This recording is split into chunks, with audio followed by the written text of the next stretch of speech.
Finally நமக்கு reveal பண்ணிட்டாங்க கைடோக்கு எப்படி அசு டிராகன் ஃப்ரூட் கிடைச்சுன்ட்டு. First of all big mom எப்பெல்லாம் கைடோவை பார்க்குறாளோ அப்பெல்லாம் பிக் மாமுமே நீ எனக்கு கடமை போட்டிருக்கா, அதனால நான் சொல்றதை நீ செய்யின்ட்டு பிக் மாம் அடிக்கடி கைடோவை பற்றி சொல்லிட்டே இருப்பா. அதனாலேயே ஃபேன்ஸ் எல்லாருமே என்ன பிலீவ் பண்ணாங்கன்னா கைடோவோட டிராகன் ஃப்ரூட்டை நம்ம பிக் மாம் கொடுத்துருக்க வாய்ப்பு இருக்குன்ட்டு. ஸோ அதுக்கேற்ற மாதிரி கூமாவோட ஃப்ளாஷ்பேக் ஸ்டோரியில் ராக் ஸ்பிரிட்ஸ் எல்லாருமே காடு வெளிக்குள்ளே போயிருப்பாங்க. அதில் இவன்கோ கையில் தான் ஃபர்ஸ்ட் அசு டிராகன் ஃப்ரூட் இருந்திருக்கும். அதை அவன் சாப்பிட்றதுக்கு முன்னாடியே பிக் மாம் எடுத்திருப்பா. அப்பவுமே ஃபேன்ஸ் எல்லாருமே கன்ஃபார்ம் பண்ணிட்டாங்க கண்டிப்பாக பிக் மாம் தான் கைடோக்கு கொடுத்துருக்கணும்ட்டு. இந்த விஷயத்தை ராக்டி செபக்கோட ஃப்ளாஷ்பேக் ஸ்டோரியில் கன்ஃபார்ம் பண்ணியிருப்பாங்க. ராக்ஸ் பைரட்ஸ் எல்லாருமே காடு வெளிக்குள்ள வர போஸ்ட்ல கைடோக்கும் பிக் மாம் கடையில் ஒரு டீல் இருந்திருக்குது. அதில் கைடோக்கு டெல் ஃப்ரூட்டை கொடுக்குறதா தான் பிக் மாம் சொல்லியிருக்கா. பட் அந்த விஷயம் நடந்துச்சான்னு கேட்டிங்கன்னா கண்டிப்பாக கிடையாது. பிக் மாமோட மைண்டுக்குள்ள இன்னொரு பிளான் இருந்திருக்குது. அது என்னன்னா இந்த ஃப்ரூட்டை எடுத்ததுக்கு அப்புறம் இவங்க கிட்ட இருந்து எடுத்ததுக்கு அப்புறம் இதை கட்டாக்குடி கிட்ட கொடுக்கறதுக்கு பிளான் பண்ணியிருக்கா. ஏன்னா ஃபியூச்சர்ல இவ ஒரு பைரட் குரூவா ஸ்டார்ட் பண்ண போறா.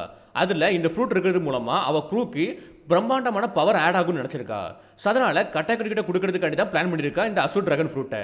பட் கைடோ என்ன பண்ணியிருக்கான்னா பின்னாடி இருந்து மறைஞ்சி பிக் மாமா அட்டாக் பண்ணியிருக்கான். இதனால பிக் மாமோட கையில இருந்து அந்த டெல் ஃப்ரூட்டுமே நழுவி விழுந்திருக்கும்.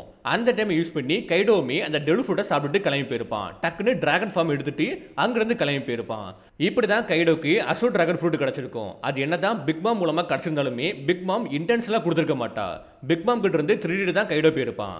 கைடோவுமே டிராகனா மாறினதுக்கு அப்புறம் டேரக்டா ஒயிட் பீடு கிட்டயும் ராக்ஸ் கிட்ட போயிருப்பான்.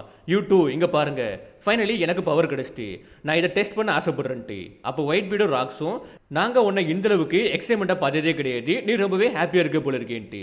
ஸோ இது மூலமாக நமக்கு தெளிவாக தெரியுது கைடாவாக இருக்கட்டும் ஒயிட் பீடாக இருக்கட்டும் ரெண்டு பேருமே ராக்ஸை பிட்ரே பண்ணவே இல்லை, ரெண்டு பேருமே ராக்ஸுக்கு லாயலாக தான் இருந்திருக்காங்கன்ட்டு. அண்ட் இந்த இடத்துல தான் கைடாவோட ஃபர்ஸ்ட் டிராகன் டிரான்ஸ்ஃபர்மேஷனையும் காமிச்சிருப்பாங்க.